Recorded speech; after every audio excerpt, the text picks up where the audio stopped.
Hi waves, this is Soundarya Maha cooking videos. Welcome to my channel. இன்றைக்கி நம்ம என்ன பார்க்க போகிறோம்னா, சப்பாத்தி எப்படி பண்ணலான்னு பார்க்கலாம். ரொம்ப சாஃப்டான சப்பாத்தி. அதுக்கு நிறைய ட்ரிக்ஸ் என்னென்னு உங்களுக்கு சொல்கிறேன். வாங்க வீடியோக்குள்ளே போகலாம். ஃபஸ்ட்டு நான் கொஞ்சம் மாவு 2 பேருக்கு செய்கிற மாதிரி கோதுமை மாவு கொஞ்சம் எடுத்திருக்கேன். அதில் உப்பு தேவையான அளவு கொஞ்சமாக சால்ட் போட்டுக்கலாம். சால்ட் போட்டு நல்லா மிக்ஸ் பண்ணிவிடுங்க.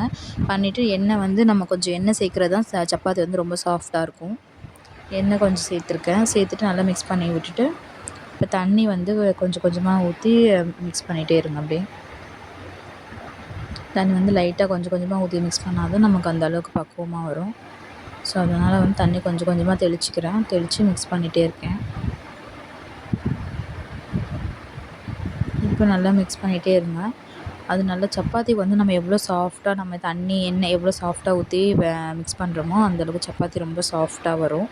அதனால் நான் ஃபஸ்ட்டு நல்லா தண்ணி நான் கொஞ்சம் கொஞ்சமாக தெளித்து லைட்டாக தெளித்து தான் நான் பிசைஞ்சிட்டே இருப்பேன். நல்லா பிசைஞ்சு எடுத்துக்கொள்ளுங்க. நல்லா பிசையணும். நல்லா கையை வச்சு நல்லா சாஃப்டாக வர மாதிரி நல்லா பிசையுங்க. ரொம்ப தண்ணி ஆகிடுச்சுன்னா கொஞ்சம் மாவு போட்டுக்கோங்க, கோதுமை மாவு போட்டுக்கோங்க. நான் கோதுமை மட்டும் தான் போடுவேன், எக்ஸ்ட்ரா வேறு எதுவும் போட மாட்டேன். அதனால் ரொம்ப சாஃப்டாக இருக்கும் சப்பாத்தியும் சாப்பிட்றதுக்கு. குழந்தைங்களுக்கு இந்த மாதிரி சப்பாத்தி ரொம்ப கொடுக்கலாம்.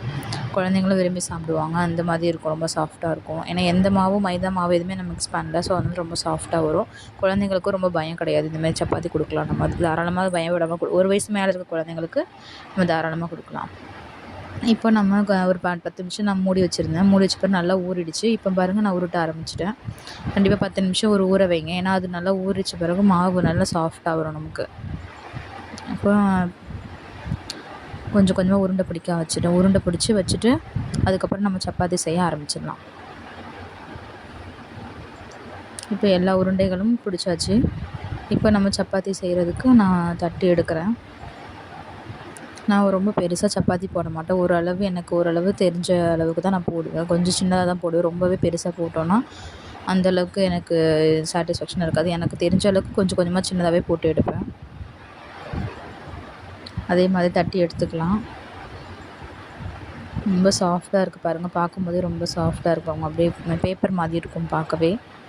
ரொம்பவே சாஃப்டாக வரும் அந்தளவுக்கு. ஏன்னா தண்ணியும் நம்ம எண்ணெயும் ஒரு எண்ணெய் கொஞ்சம் எடுத்துட்டால் கூட தண்ணி லைட்டாக தெளித்து பிசைகிறதா நமக்கு சப்பாத்தியோட டேஸ்ட்டே, சாஃப்ட்னஸ்ஸே கொடுக்கும் அது. இப்போ தவாவில் எண்ணெய் ஊற்றிக்கோங்க. எண்ணெய் ஊற்றி எண்ணெய் சூடானதும் சப்பாத்தி போட்டு 2 பக்கமும் திருப்பி போட்டு எண்ணெய் லைட்டாக ஊற்றிக்கோங்க. சைடில் மட்டும் கொஞ்சம் லைட்டாக ஊற்றினா போதும், நிறைய ஊற்ற வேணாம். இப்போ எல்லா சப்பாத்தியும் சுட்டு எடுத்துட்டோம் நம்ம. இப்போ சப்பாத்திக்கு தக்காளி சட்னி, தக்காளி தொக்கு மாதிரி வச்சுருக்கோம்.